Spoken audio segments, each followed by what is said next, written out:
En el programa de hoy, Justicia de Francia absuelve a cardenal que fue acusado de encubrir abusos.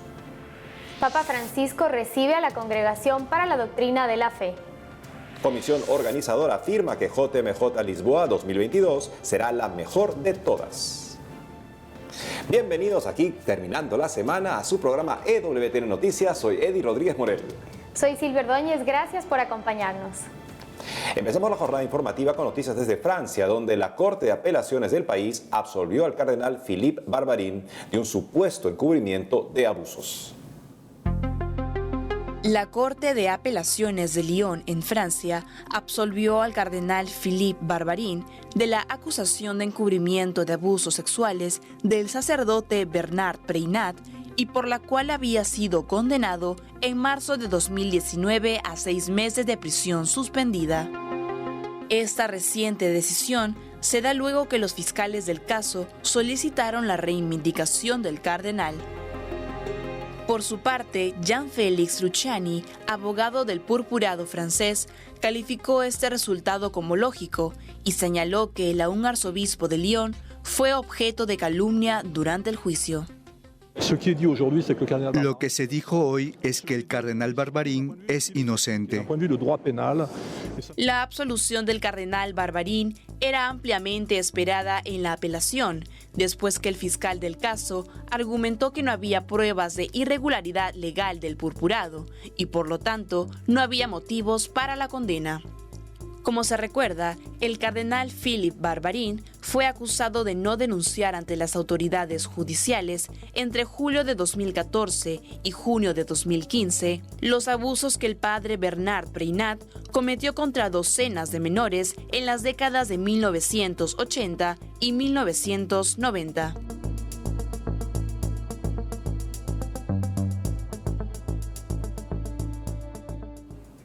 Continuando con este tema, nos enlazamos rápidamente con nuestra corresponsal en Roma, Mercedes de la Torre Cuellar, quien nos tiene información sobre lo que ha dicho el Vaticano sobre este caso. Adelante, Mercedes. Hola a todos, me da mucho gusto saludarlos desde la Plaza de San Pedro con noticias desde el Vaticano y la Iglesia en el mundo. En primer lugar, hablamos de una noticia sobre Francia, ya que el arzobispo de Lyon, el cardenal Philippe Barbarin, fue absuelto de la acusación de encubrir abusos sexuales. Por su parte, la oficina de prensa de la Santa Sede informó que el cardenal ha puesto nuevamente su cargo en manos del Papa Francisco, quien ha seguido de cerca el desarrollo de estos dolorosos hechos y quien comunicará su decisión a su debido tiempo. Por último, la Santa Sede junto a la Conferencia Episcopal Francesa reafirman su cercanía a todas las víctimas de abusos y a sus familias. Y ahora nos trasladamos hasta Argentina, en donde se celebrarán los 500 años de la primera misa en Argentina. Por este motivo, el Papa Francisco nombró al arzobispo de Montevideo, Uruguay, el cardenal Daniel Sturla, como su enviado especial a la celebración que se llevará a cabo del 31 de marzo al 2 de abril de este año, con jornadas que contemplan actividades juveniles, culturales, procesiones y eucaristías.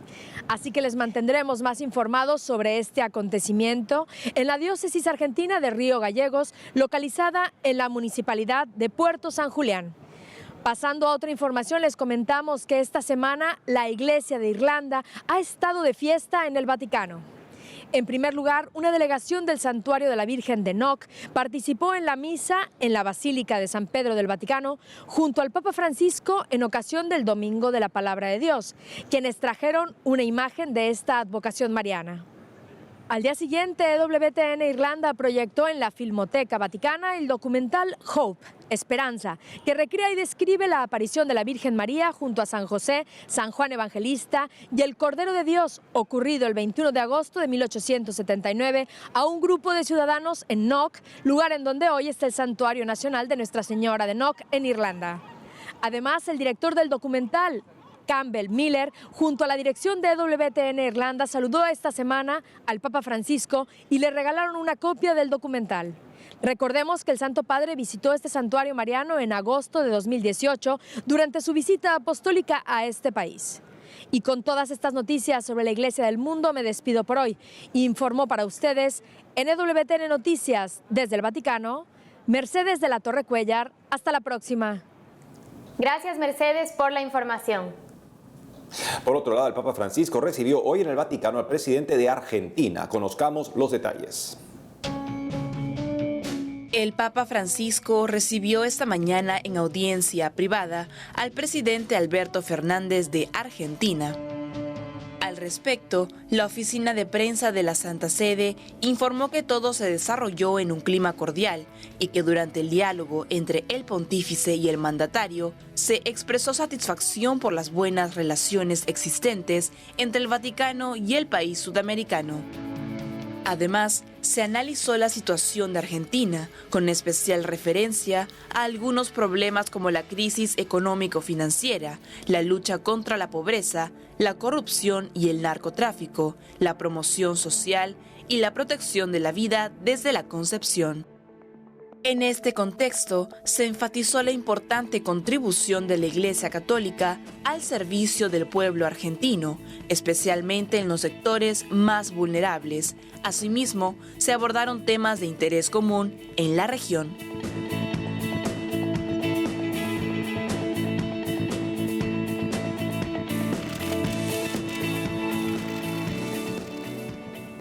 La Iglesia está llamada a ser por el Señor Jesús la abogada de los indefensos. Y no hay nadie más indefenso en el mundo hoy que un ser humano al que se lo quiere privar de protección legal, el niño por nacer.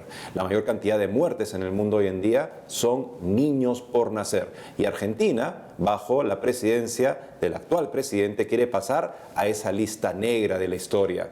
Esperemos que el encuentro con el Santo Padre lo haya ayudado a recapacitar y a dejar la ligereza que lo ha caracterizado al señor Fernández hasta ahora cuando se refiere, por ejemplo, al debate sobre el aborto como la rivalidad entre dos equipos de fútbol. Esperemos que sea capaz de reconocer su altísima responsabilidad y que tendrá que dar cuenta de esto ante la historia y sobre todo ante Dios. En otras noticias, el Papa se reunió con la Congregación para la Doctrina de la Fe, quienes estuvieron en asamblea plenaria, y les habló sobre el respeto a la vida y los enfermos. Veamos. El Papa Francisco se reunió con los participantes en la asamblea plenaria de la Congregación para la Doctrina de la Fe y advirtió que el contexto sociocultural actual está progresivamente erosionando la conciencia respecto a aquello que hace preciosa la vida humana. En ese sentido, señaló que el tema del cuidado de los enfermos es una fase crítica y terminal de la vida. Llama a la Iglesia a asumir su misión de reescribir la gramática del hacerse cargo y asumir el cuidado de la persona que sufre. Al respecto, el Santo Padre destacó la labor de los hospitales especializados en cuidados paliativos, donde los enfermos terminales son acompañados con un cualificado apoyo. Por otro lado, ante los superiores, oficiales y miembros de la Congregación para la Doctrina de la Fe, el pontífice destacó su labor en la promoción y tutela de la integridad católica sobre la fe y la moral, pero les indicó que la doctrina cristiana no es un sistema rígido y cerrado en sí, ni tampoco una ideología que muta con el paso de los tiempos, sino que es una realidad dinámica que, permaneciendo fiel a su fundamento, se renueva de generación en generación y se compendia en un rostro, en un cuerpo y en un nombre, que es Jesucristo resucitado. El Papa ha recordado en esta asamblea plenaria la importancia de cuidar la vida de los enfermos, de darles una vida digna hasta el final, de construir una plataforma de relaciones humanas junto con las personas cercanas y los médicos que puedan acoger a estas personas a vivir bien el final de su vida. Ahora les contamos que el arzobispo de Panamá, Monseñor José Domingo Ulloa, aseguró que la JMJ 2019 ha dejado muchos frutos a la nación. Veamos. En una conferencia de prensa, la Arquidiócesis de Panamá presentó el informe sobre la gestión pastoral y económica de la Jornada Mundial de la Juventud 2019, que el año pasado reunió a peregrinos de 140 países bajo el lema Ánimo, levántate, el Maestro te llama, y que contó con la presencia del Papa Francisco. Al respecto, el arzobispo de la región, Monseñor José Domingo Ulloa, afirmó que este encuentro mundial juvenil trajo muchos frutos y expresó que varios de ellos nunca podrán ser contabilizados. Habrá un registro que no podremos jamás contabilizar.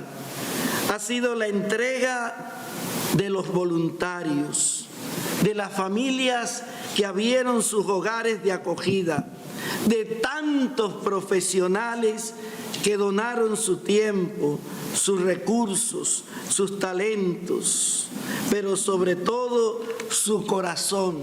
En ese sentido, el prelado manifestó que el Santo Padre los redescubrió, refiriéndose al ambiente de alegría, de solidaridad y fraternidad que tuvo la nación durante esta jornada. Y al final, Papa Francisco nos redescubrió lo que somos por naturaleza, un pueblo noble. Por su parte, el secretario ejecutivo de la Fundación JMJ, Víctor Chang, explicó algunos puntos de la gestión económica y concluyó que se gastaron $20.7 millones en total, de los cuales se designó 13.7 millones a gastos operacionales, 6.7 a gastos generales y administrativos y $990.000 destinados a gastos varios.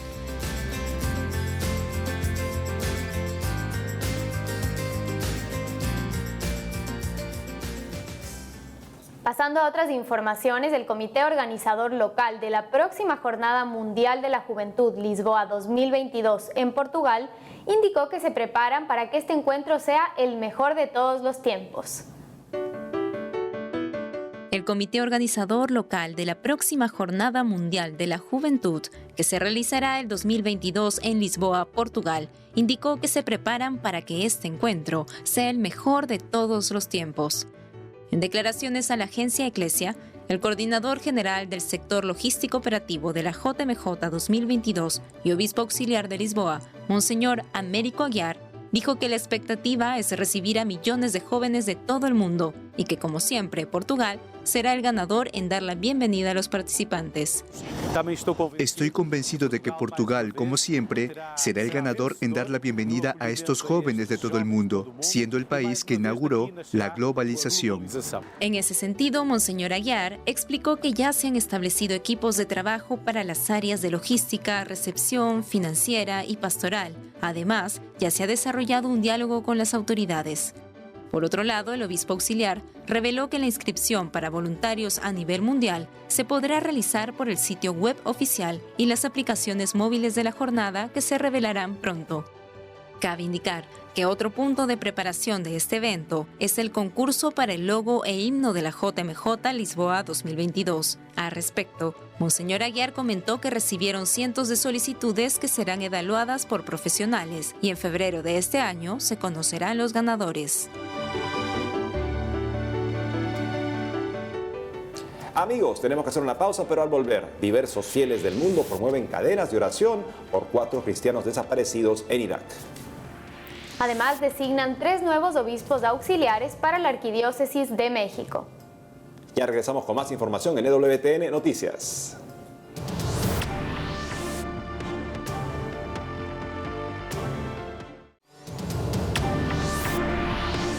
Siguiendo con las noticias, les contamos que la organización caritativa SOS Cristianos de Oriente informó que diferentes países están haciendo cadenas de oración para pedir por los 4 colaboradores de dicha institución que desaparecieron hace unos días en Bagdad, Irak.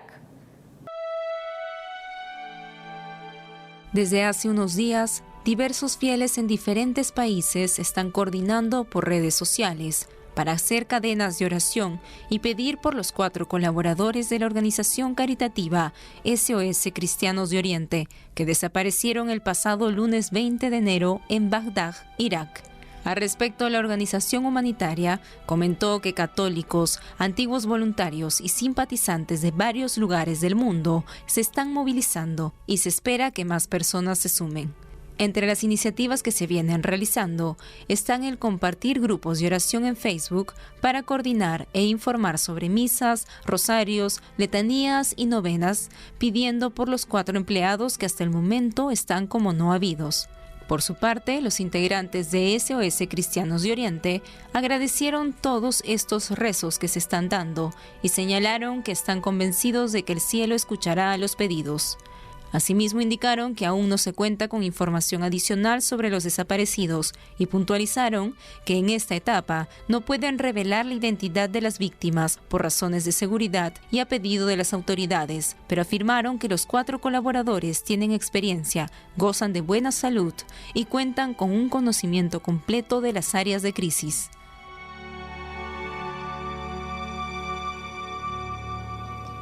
Qué lamentable saber que justamente estas personas que acudieron a una zona de alto riesgo a ayudar a sus hermanos cristianos estén pasando por esta situación tan compleja. Así que unámonos a la cadena de oración que se está realizando en diferentes países para que ojalá aparezcan pronto. Ahora nos enlazamos rápidamente con nuestro corresponsal de México, Diego López Colín, quien nos contará sobre 2 eventos relevantes que acontecieron en la Arquidiócesis Primada de México. Adelante, Diego. Hola Silvia, hola Eddie, los saludo desde el Colegio Tepeyac Mexicano de Inspiración Plancartina para contarles que la Iglesia en México, sobre todo en la capital del país, se encuentra de fiesta, ya que se anunciaron 2 eventos importantes para la Arquidiócesis Primada de México. El primero fue que el Papa Francisco, a través de la Comisión para la Causa de los Santos, designó como venerable a Monseñor José Antonio Plancarti Labastida, quien fue el 16º abad de la Colegiata de la Basílica de Guadalupe y fundador de la Congregación de Religiosas Hijas de María Inmaculada de Guadalupe, cuyo objetivo era la educación de la niñez, la juventud y de la mujer, así como la asistencia a enfermos y ancianos, las misiones y la catequesis extraescolar. Plancarti Labastida fue un sacerdote muy activo en su tiempo. Promovió la construcción de templos expiatorios en San Felipe de Jesús en la Ciudad de México, dio los primeros ejercicios espirituales a la hora Beata Concepción Cabrera de Armida, fue un gran promotor de la coronación pontificia de la Virgen de Guadalupe, entre otras actividades. Con el reconocimiento de que el padre Plancarti realizó sus virtudes teologales de manera heroica, avanza su proceso de canonización en espera de un milagro. El segundo acontecimiento importante es la designación de 3 nuevos obispos auxiliares para la Arquidiócesis de México, con lo cual el cardenal Carlos Aguiarrete, arzobispo primado, tendrá ahora 5 obispos que lo ayudarán con las 5 zonas pastorales de 4 millones de fieles de esta arquidiócesis. En otra noticia les comento que en respuesta al llamado que hizo el Santo Padre de hacer oración por la paz, la diócesis de Torreón realiza una celebración especial por este motivo. Con la presencia de sacerdotes, seminaristas y fieles católicos, la diócesis de Torreón celebró la Santa Misa por la Paz presidida por el obispo Luis Martín Barraza, así como por el obispo emérito José Guadalupe Galván Galindo. Esta Eucaristía fue una oportunidad para pedir por la intercesión de la Madre de Dios, por la conversión de todos los mexicanos y para reflexionar sobre aquellas actitudes que desde nuestro hogar podemos realizar para construir una nación en la que se valore la vida, la dignidad y los derechos de cada persona. En su homilía, Monseñor Barraza elevó una oración por todas las personas que han sufrido algún tipo de violencia. En ese sentido, pidió el descanso eterno por aquellos fallecidos en el Colegio Cervantes de Torreón, donde un niño se quitó la vida luego de dispararle con un arma de fuego a su maestra. Para finalizar, les comento que como un paso histórico en materia de conservación del patrimonio cultural y artístico, la Arquidiócesis de Yucatán inauguró un taller para restauración de imágenes religiosas. Este espacio ayudará a la preservación del patrimonio de la Iglesia Católica, así como el valor devocional, histórico y artístico de las imágenes que tanto significado tienen para la vida espiritual. Para la mayoría de las comunidades, la preservación de sus imágenes de culto resguardadas en iglesias y edificios religiosos es sumamente importante, ya que son parte de la cultura y de las familias, además de que en torno a ellas se celebran significativos acontecimientos religiosos. Amigos, esta es toda la información que tengo desde Ciudad de México. Les mando a todos un fuerte abrazo en el estudio. Reportó para EWTN Noticias, Diego López. Gracias, Diego, por la información. Y ahora nos conectamos con nuestro director Alejandro Bermúdez, quien se encuentra en Denver y nos dará un análisis sobre un estudio realizado en Estados Unidos sobre la reacción de las distintas denominaciones cristianas ante los sermones y las prédicas. Adelante, Alejandro. Hermanos de EWTN Noticias, soy Alejandro Bermúdez desde aquí, desde Denver, Colorado, y es un gusto poder estar nuevamente con ustedes. Esta vez comentando un estudio muy interesante realizado en Estados Unidos a través de esta organización que en más de una ocasión hemos citado porque es la que hace los estudios sociológicos y religiosos más importantes, el Pew Forum, y esta vez ha investigado cuál es la reacción de las distintas denominaciones cristianas respecto de los sermones y de las prédicas. Y el resultado en resumen es el siguiente: las comunidades evangélicas afroamericanas son aquellas que están de lejos más contentas con la prédica de sus pastores, con un 70% de aprobación, y luego en niveles de aprobación en forma decreciente van siguiendo las otras denominaciones, los grupos evangélicos de distinta naturaleza, mainline churches, cristianos renacidos, etc. Y en último lugar estamos los católicos con un 32% de personas que dicen que las homilías de sus sacerdotes son muy buenas, ¿no? Recuerden que estos son aquellos que dicen que las homilías son muy buenas, más del 70% entre los evangélicos de las comunidades afroamericanas y 32% en los católicos. Aquellos que dicen que las homilías o los sermones son más o menos buenos, entre los católicos es un poco más amplio y llega, digamos, en total a cerca del 50%, por debajo del 50%, o sea, por 49%. Y este es un dato preocupante. Un amigo sacerdote con el que conversaba me decía, es posible que esto sea porque los católicos no escuchan la homilía. Esa puede ser la realidad, pero yo pienso que tiene que ver más bien con la calidad de las homilías que nuestros sacerdotes dan. Y esto lo veo constantemente. Gracias a Dios, yo vivo en una parroquia, como lo he mencionado en otras ocasiones, donde las homilías son muy buenas. Pero los laicos, hermanos, podemos hacer algo para ayudar a nuestros sacerdotes. Aunque el sacerdote probablemente no lo tome a bien, recuerden ustedes que durante su pontificado, el Papa Benedicto XVI cada domingo comentaba de una manera maravillosa y muy breve en el Ángelus la homilía del domingo, el tema del domingo. Entonces, basta con ir a la página web, encontrar cuál es el domingo del ciclo adecuado de la misa y mandarle un correo electrónico al sacerdote con estas homilías del Papa Benedicto XVI. El Papa Francisco hace exactamente lo mismo, pero como lo hace cada domingo, probablemente no le dé tiempo al sacerdote a preparar la homilía, si es que ustedes encuentran la homilía en Así Prensa, el mensaje del Ángelus que nosotros publicamos puntualmente cada domingo, temprano en la mañana, por lo menos para el hemisferio de toda América Latina, pero probablemente, como digo, no le dé al sacerdote tiempo para hacerlo. Y al mismo tiempo pedirle a los sacerdotes, preparen la homilía y tengan en cuenta que la homilía es un conjunto. Hay que dar carne, hay que dar contenido, pero al mismo tiempo hay que hacerlo recurriendo a los ejemplos de la historia de la Iglesia, de los santos, de los héroes, para que de esa manera, además de proporcionar un contenido que nos edifique para el resto de la semana, también nos entusiasme a escucharla. Los dejo en compañía de la mejor información, EWTN Noticias. Gracias, Alejandro. Y para terminar, hoy, fiesta de San Juan Bosco, queremos compartirles un mensaje del rector mayor de los salesianos en el que recuerda el valor de cada joven. Escuchemos. En el Padre Nuestro nosotros suplicamos cada día que venga el reino del Padre Celeste a la tierra. Queremos construir un reino nuevo para los jóvenes y con los jóvenes. Un reino de Dios en la tierra. Tantas veces estamos cansados de esperar. La misma paciencia de los jóvenes está por acabarse en ocasiones. Don Bosco se movía muy rápidamente. A veces más joven que los mismos jóvenes, tenía el futuro en la mente y en el corazón.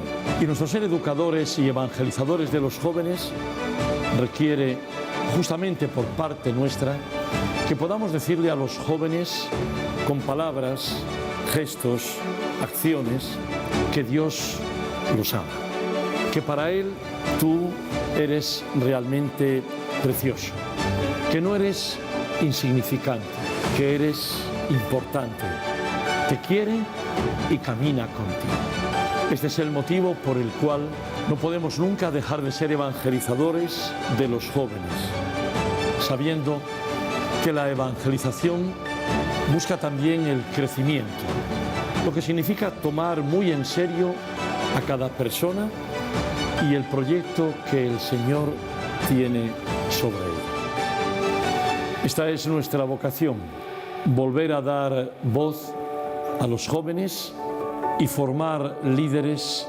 creíbles, nuevos profetas hoy para una humanidad justa y realizada. Don Bosco quiere también hoy que los jóvenes sean felices, aquí, en el tiempo y en la eternidad. Dame almas y llévate lo demás. Ese gran lema que vivió a la perfección San Juan Bosco en una creciente entrega a Dios, que se convirtió en la entrega a esos muchachitos que necesitaban un padre espiritual, una familia espiritual. Me hace pensar también en unas palabras que les dirigió en un momento a sus muchachos cuando les dijo: ustedes son la razón por la que yo oro, por la que yo estudio, por la que yo trabajo, ustedes son todo para mí. Y ellos reconocían la verdad de esas grandes palabras en la vida de Juan Bosco entregado a ellos. Qué gran mensaje y qué gran ejemplo de vida de este santo que acompañó siempre a los niños y a los jóvenes, y que ahora es importante que la Iglesia siga forjando estos espacios con jóvenes en sus parroquias, en sus comunidades, para que realmente esta semilla que está en la Iglesia, que son los jóvenes y los niños, siga logrando llevar el Evangelio con alegría y con pasión. Nuestro saludo a toda la gran familia salesiana, como a todos los que se inspiran en San Juan Bosco en su servicio a los jóvenes. Y con eso, amigos, hemos llegado al final del programa de hoy. Gracias por haber estado con nosotros. Gracias por acompañarnos y no se olviden de seguirnos en nuestras redes sociales. Hasta pronto.